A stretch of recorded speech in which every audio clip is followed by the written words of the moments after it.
여러분, 코로나19 제2차 대유행, 태풍, 그리고 긴 장마로 인한 수해, 너무 많이 힘드시죠? 이렇게 인사하는 제가 너무 수치스럽게 느껴집니다. 지난 한 주간 내내 나의 생각을 지배했던 단어가 있습니다. 자영업자들의 한탄과 교회에 정직하지 않음에 대한 매스컴들의 고발이었습니다. 검색 사이트에 자영업자라는 글귀를 검색하니 한탄의 글귀는 이런 것들이었습니다. 코로나로 자영업자들 위기, 위기의 자영업자, 소리 없는 절규, 자영업자는 웁니다, 힘듭니다, 속타는 자영업자, 코로나 쇼크로 소상공인 56.2%, 8월 매출 30% 이상 감소, 자영업자 곡소리만, 이렇게 자영업자와 관련된 검색어가 셀 수 없이 많았습니다. 특히 저의 마음을 무겁게 했던 뉴스가 있었습니다. 그 내용을 일부 녹취했습니다. 15년째 골목에서 식당을 운영했다고 해요. 기자가 미안스러운 마음으로 조심스럽게 질문을 했어요. 오늘 하루 종일 몇 그릇 파셨어요? 라는 기자의 질문에 여주인의 대답은 순댓국 2개 팔았어요. 11시부터 지금 5시까지. 갑자기 울컥하네. 눈물이 나래부르네. 텅 빈 식당에서 눈물을 보이면서도 다 같이 이겨내야지요. 이런 말을 했습니다. 우리 성도님들 얼마나 힘든 시기를 지나가고 있을까요? 생각하면서 가슴이 답답함을 느꼈습니다. 이렇게 경제적인 어려움이 우리의 삶을 누르고 있는데 또 요즘 신조어로서 코로나 불교, 코로나 앵글이라는 신조어가 생겨났습니다.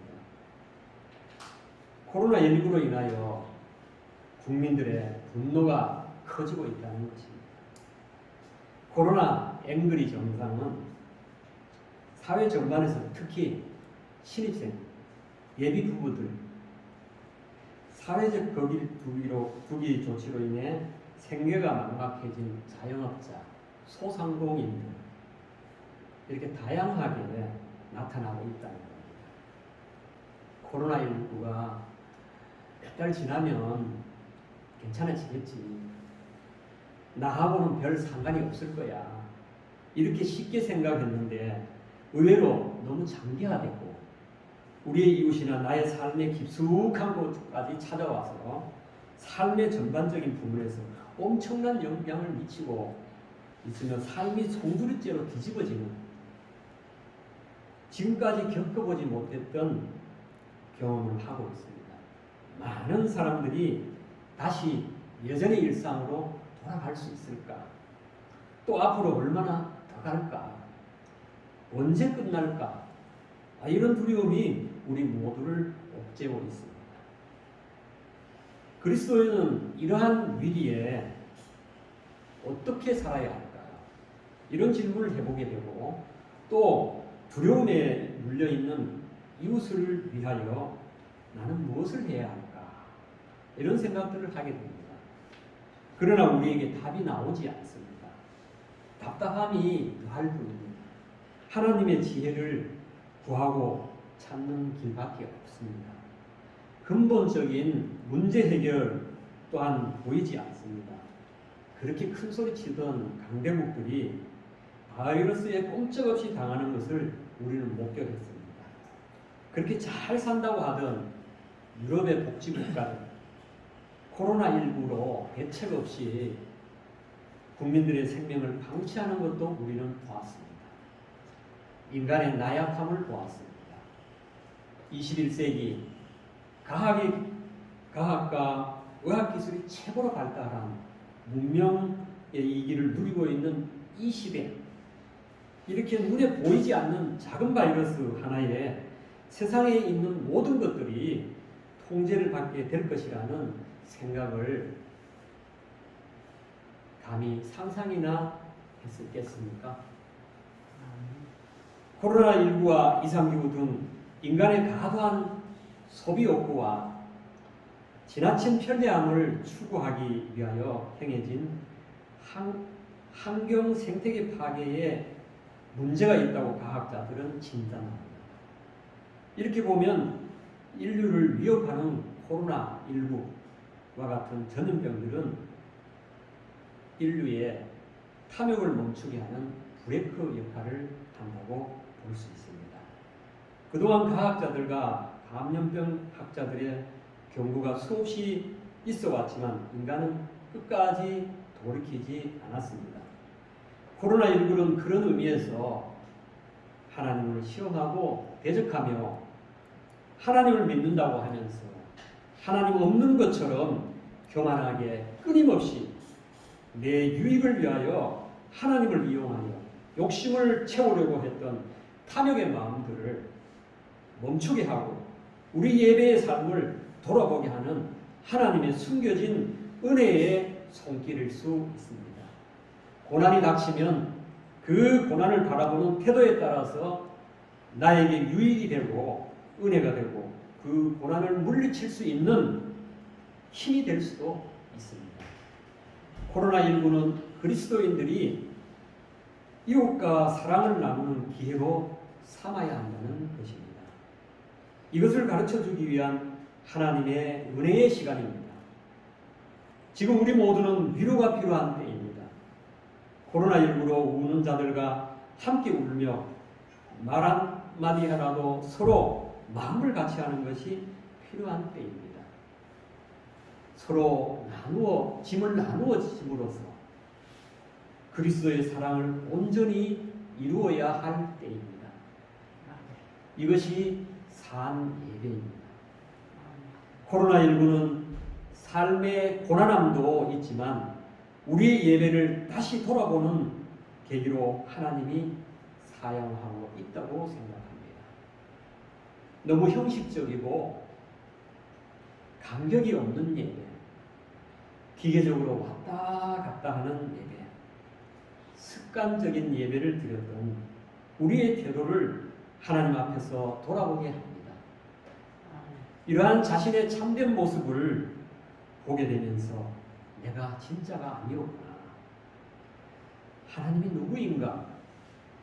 내가 아무렇게나 편하게 생각하고 편하게 행동해도 되는 분인가? 이렇게 성찰하고 나의 흐트러진 모습을 발견하게 되는 것입니다. 그리고 지금부터라도 내가 나의 모든 것을 다하여 참된 예배를 드릴 수 있도록 하는 도구로 코로나19를 하나님이 사용하신다면 우리에게 또한 그것은 복이 될 것입니다. 코로나19는 또한 믿음의 형제 자매와 함께 드리는 예배가 얼마나 소중하고 다른 것을 우리가 깨닫게 됩니다. 저는 선교 현장의 소중함을 제게 깨닫게 해주는 시간이었습니다. 비대면 예배와 대면 예배가 병행하여 진행되고 있는 요즘 우리가 드렸던 시간이 얼마나 소중한 시간이었던가 하는 깨달음을 저는 갖게 되었습니다. 선교지 현장으로 돌아가지 못하고 있는 이 현실에서 선교지의 동역자들과 영적 자녀들과 함께 나누었던 영적 시간들이 얼마나 매우 그립고 소중하게 느껴집니다.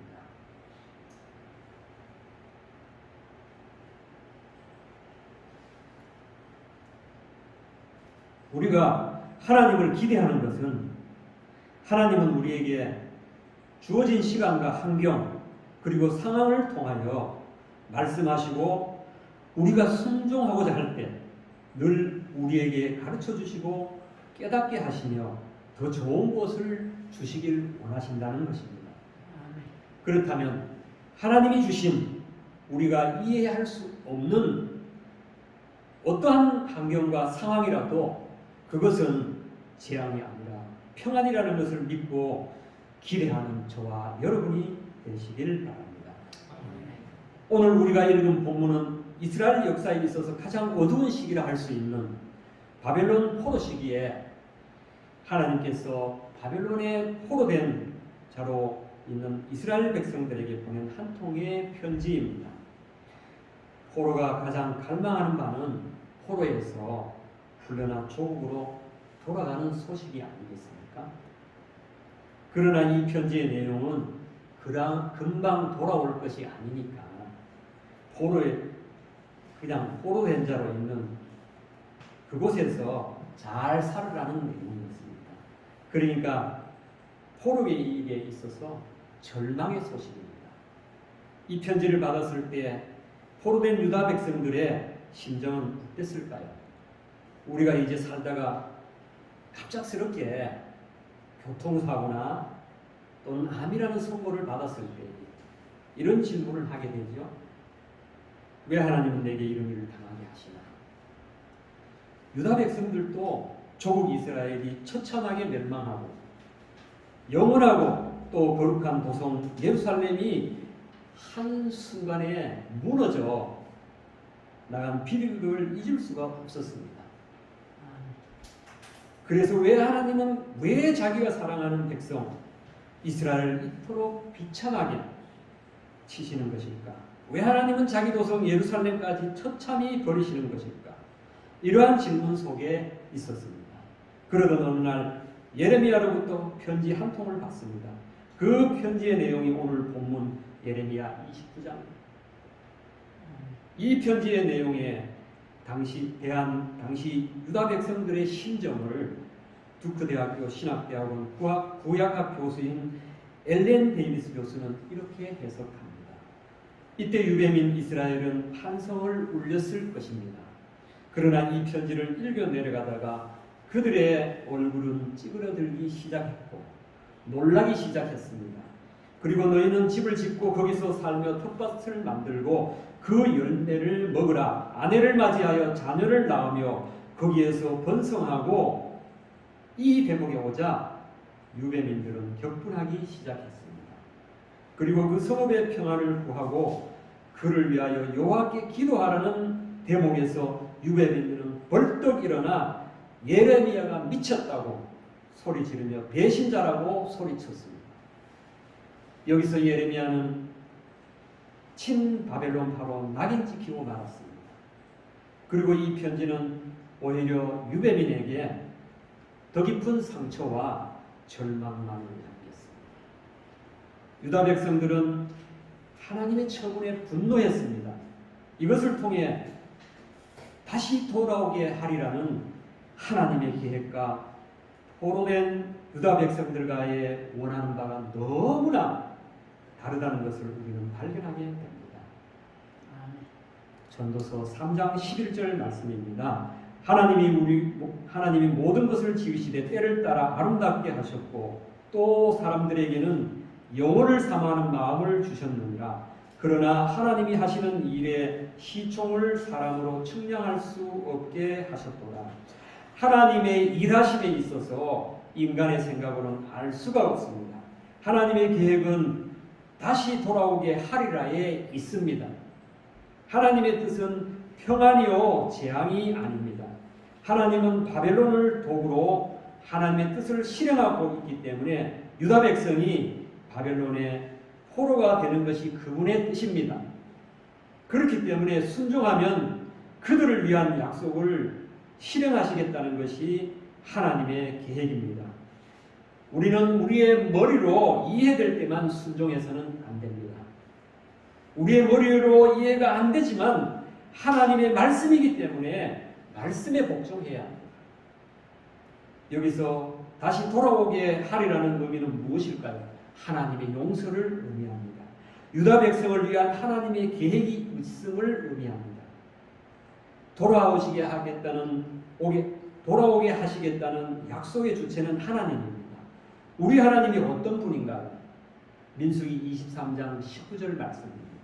하나님은 사람이 아니시니 거짓말을 하지 않으시고 인생이 아니시니 후회가 없으시도다. 어찌 그 말씀하신 바를 행하지 않으시며 하신 말씀을 실행하지 않으시냐. 하나님은 약속하신 바를 반드시 실행하십니다. 그러므로 유다 백성은 하나님의 이 구원 프로그램에 순종함으로써 은혜의 약속을 받게 됩니다.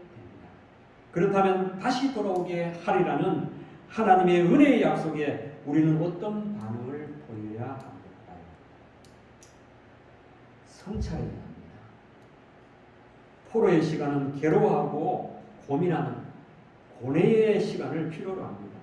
왜냐하면 바벨론은 유다 백성들을 정화하는 용광로와 같은 곳이기 때문입니다. 단련한 후에 정금 같은 믿음이 되어 나와야 할 징계의 장소. 이스라엘 역사에 있어서 가장 어두운 포로 시기에 포로로 잡혀갔어. 천대받고 희망 없는 것처럼 보이고, 그럴 때 인류 역사에 가장 위대한 고백이 나올 수 있었습니다.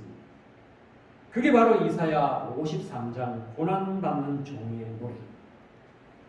이와 같이 성찰의 시간은 하나님을 더 알아가는 은혜를 알게 됩니다. 우리가 지금 왜 여기 포로 현장에 있게 되었나? 유다 백성의 질문이고 우리 시대의 질문이죠. 자기 마음을 반성하여 살피는 것은 자기를 돌아보는 시간입니다. 예레미야는 유다 백성들이 하나님의 말씀에 순종하는 것을 살아남기 위한 조건으로 예언했습니다. 그러나 유다 백성들은 예레미야가 전한 하나님의 말씀에 청종하기를 거부했습니다. 그 결과 포로의 현장에 있게 되었습니다. 무엇이 참 하나님의 말씀인지 고민하지 않았고 분별할 능력조차 없어서 결국 징계를 받게 되었습니다. 그러나 포로지에서도 성찰을 통하여 이루실 하나님의 계획을 발견할 수 있습니다. 시대를 읽을 수 있는 영적 통찰력은 성찰의 시간을 통하여 공급됩니다. 이것을 위하여 하나님께 구해야 합니다. 하나님의 말씀을 듣고 순종하기 위해서는 그 말씀이 참된 하나님의 말인지 거짓을 전하는 자의 말인지 구별을 하는 영적 분별력을 필요로 합니다. 성찰하는 시간은 죄를 깨닫게 합니다. 죄를 깨달아야 회개할 수 있습니다. 성찰을 통해 내가 바로 탐욕의 하신이라는 것을 알기를 하나님은 원하십니다. 내가 지금까지 듣고 싶은 것만 듣기 원했고 영적 양식을 먹는 데 있어서 편식함으로써 영적으로 병드는 나를 깨닫는 것입니다. 오늘의 코로나19 자연의 재해로 인한 수많은 인명과 재산의 피해로 얼마나 많은 사람들이 고통을 겪으며 눈물을 흘리고 있습니까? 이것이 나의 절제되지 못한 삶, 인간의 그칠 줄 모르는 탐욕의 결과라는 것을 이제야 인간들이 조금씩 알아가고 있습니다. 그동안 과학자들이 수없이 경고했고 경고했지만 관심을 갖지 않았습니다. 그런데 정말 어느 순간에 우리의 삶에 재앙이 들이닥쳤다는 사실입니다. 유다 백성들도 마찬가지였습니다. 하나님이 수많은 선지자들을 통하여 말씀하시고 때로는 경고도 했지만 귀를 기울여 듣고 돌아서지 않았습니다. 그들의 예배는 형식적이었고 모든 것이 욕심을 채우는 데만 혈안이었습니다. 예레미야서 24장 5절 하반절 말씀을 현대어 성경으로 읽어드리겠습니다. 내가 비록 그들을 바벨론으로 내쫓아 버렸지만 그들을 변화시켜서 이 좋은 무화과 같이 갖도록 하겠다. 성찰의 시간을 허락하신 분이 하나님이고 아직은 좋은 무화과 아니지만 하나님은 이 유다 백성들을 좋은 무화과 같이 되도록 할 것입니다. 관점을 바꿔야 합니다. 듣고 싶은 것만 듣고 원하던 것만 해왔던 좁은 생각으로는 하나님의 계획, 다시 돌아오게 하리라는 새 언약에 동참할 수 없습니다. 포로의 조기 기한이라는 헛된 꿈을 접고 그곳에서 정착하고 뿌리를 내리고 뼈를 묻으라는 것은 그들의 관점을 바꾸기 위한 것입니다. 그러므로 현실을 인정하고 2년 안에 바벨론 왕의 멍에가 꺾이고 성전 모든 기구들과 유배된 모든 유다 사람들이 귀환할 것이라는 가짜뉴스에서 벗어나야 합니다. 예루살렘 성전에 대한 집착과 예루살렘에만 하나님이 계신다는 고정관념을 버릴 때에 우주적 교회가 열리게 되는 것입니다. 지금까지 그들은 성전 안에만 하나님이 계신다는 고정관념을 버릴 하나님으로만 알았단 말입니다. 그런데 포로지에서도 기도할 수 있다는 그것을 깨닫게 된 것입니다. 그러니까 그들에게 있어서 새로운 생각의 전환이 이루어진 것이죠. 그들의 성전이 공간을 초월하여 계시는 전 세계로 확대되어지는 계기가 된 것이라고 할 수 있습니다. 그렇죠. 그들이 이방의 포로로 가지 않았다면 그들의 신앙과는 예루살렘의 성전 안에만 머물렀을 것입니다. 하나님은 내 생각의 포로에서 벗어나 하나님의 관점으로 거듭나게 함으로써 마스크를 촬영하라는 것이 잠잠하라는 뜻으로 받아들이게 하십니다. 관점을 바꿀 때 기도의 영역이 확대되어 이방 땅 포로지의 샬롬을 위하여 기도하게 됩니다. 관점을 바꿀 때 포로지는 떠나야 할 곳이 아니라 정착할 곳이 되고 원한을 키우는 곳이 아니라 대적을 위해서 기도하는 곳이 되고 희망의 하나님을 새롭게 배우는 곳이 됩니다. 그래서 결국 포로지는 선교지가 되어 하나님의 사람이 서 있는 곳은 포로지라 할지라도 선교지가 되고 그럼 더 이상 포로가 아니라 선교사가 되게 되는 것이 하나님이 유다 백성을 포로되게 한 것입니다. 그리스도인은 이렇게 관점을 달리 볼 수 있는 믿음의 사람들입니다. 오늘 우리 앞에 갑작스럽게 닥치게 된 재앙의 현실도 하나님의 관점으로 바라본다면 고난이 아니라 브레이크 터진 자동차와 같이 자기 욕심만을 위하여 앞만 보고 질주하고 있는 우리에게 하나님의 은혜를 경험하게 되는 시간이 될 것입니다. 하나님을 찾아야 합니다. 예레미야 29장 12절에서 13절 말씀. 너희가 내게 부르짖으며 내게 와서 기도하면 내가 너희들의 기도를 들을 것이요 너희가 온 마음으로 나를 구하면 나를 찾을 것이요 나를 만나리라. 성도가 기도하는 것은 하나님의 신실하심을 믿기 때문입니다. 신실하신 하나님은 그분 앞으로 나아가 기도하면 들어주시겠다고 약속하십니다. 혼란의 시대, 삶의 소망이 없는 시대에 지치고 고단한 삶에 우리의 진정한 위로자가 누구입니까? 이 코로나19라는 고난 앞에서 우리에게 일어날 힘 주실 분은 하나님 한 분밖에 없습니다. 눈에 보이는 세상을 보고 이리저리 흔들리지 말라고 말씀하십니다. 오직 나만을 의지하라고 말씀하십니다. 그러면 내가 내게 응답하고 엄청난 일도 이루어주겠다고 약속하십니다. 우리에게 힘이 되고 확신 있는 약속이 아닙니까? 여러분, 우리는 기도해야 합니다. 다시 돌아오게 하리라는 약속을 받았지만 하나님을 찾고 구하여 만나야 합니다.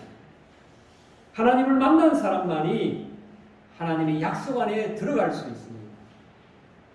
하나님은 자기 앞에 나와서 기도하고 자기를 찾으라. 그렇게 하면 코로나19로 고통당하는 삶의 현장에서 나를 만난다고 말씀하십니다. 그렇습니다. 지금이야말로 하나님을 찾을 때요, 갈망할 때요, 목말라 하나님을 부르짖어야 할 때입니다. 하나님은 우리가 겪는 고통을 고통의 바깥에서 구경꾼으로 계시는 분이 아니라는 것입니다. 언제든지 우리가 찾기만 하면 찾을 수 있고 여러분의 그 고통 가운데로 들어갈 준비가 되어 있다는 것입니다. 시편 37편은 바벨론의 포로 생활 당시를 회상하면서 노래한 비탄의 시입니다. 시편 137편 4절의 말씀입니다. 우리가 이방 땅에서 어찌 여호와의 노래를 부를까? 지금은 노래할 때가 아닙니다. 생각할 때이고 죄를 깨우쳐야 할 때입니다. 이스라엘은 예루살렘이 복된 장소인 줄 몰랐습니다. 하나님의 징계로 바벨론의 포로로 잡혀가 이방의 조롱거리가 되고 나서 예루살렘의 소중함을 깨달았습니다. 그들은 하나님이 임재하셨던 예루살렘에 대한 그리움과 불순종에 대한 회개로 눈물을 흘렸습니다. 그리고 하나님만 받으셔야 할 찬양을 이방 땅에서 부르지 않으려는 결심으로 수금을 버드나무에 걸었습니다. 하나님을 알지 못하는 이방인들을 위해 부를 수 없었기 때문입니다. 성도 여러분, 코로나19가 언제 끝날지 오직 하나님만 아십니다. 우리가 아무런 제약이 없이 마음껏 주안의 형제자매와 한자리에 모여 예배를 드렸던 때를 기억하며 그때가 얼마나 소중한 것인지 이제야 깨닫게 됩니다. 오늘 본문 10절은 여호와께서 이와 같이 말씀하십니다. 바벨론에서 70년이 차면 내가 너희를 돌보고 나의 선한 말을 너희에게 성취하여 너희를 이곳으로 돌아오게 하리라. 바벨론에서 70년이 차면 다시 돌아오게 하리라는 약속이 성취될 것입니다. 70년은 하나님의 시간입니다. 코로나19가 종식되는 시간 또한 하나님의 시간입니다. 우리는 하나님의 시간을 기다리며 하나님을 더 깊이 알아가기 위해 고뇌하고 하나님을 온 마음으로 찾고 만나야 합니다. 그렇게 할 때 하나님은 지상의 시간이 아니라 당신이 계획하신 완벽한 시간으로 우리를 찾아올 것입니다. 마치 크로노스의 시간으로는 불가능한 때에 아브라함에게 약속이 이루어졌던 것 같이 말입니다. 여러분, 성도에게는 위기가 기회입니다. 왜냐하면 하나님의 계획이 신실하기 때문입니다. 갑작스럽게 찾아온 우리 앞에 이 고난으로 절망만 할 수 없습니다. 지금은 이 위기를 감사로 이길 하나님의 지혜를 구하고 찾아야 할 때입니다. 다시 힘을 내어서 어렵지만 그 가운데서 하나님의 회복하심을 기대하며 때를 기다려야 합니다. 질병은 인류의 적이었지만 항상 하나님의 통제 아래에 있었다는 것을 잊지 말아야 합니다. 여러분, 부르짖어 온 마음으로 우리의 탐욕을 회개하고 하나님을 찾읍시다. 그리하여 하나님의 때에 약속하신 회복의 은혜를 맛보는 저와 여러분 되시길 간절히 바랍니다. 기도하겠습니다.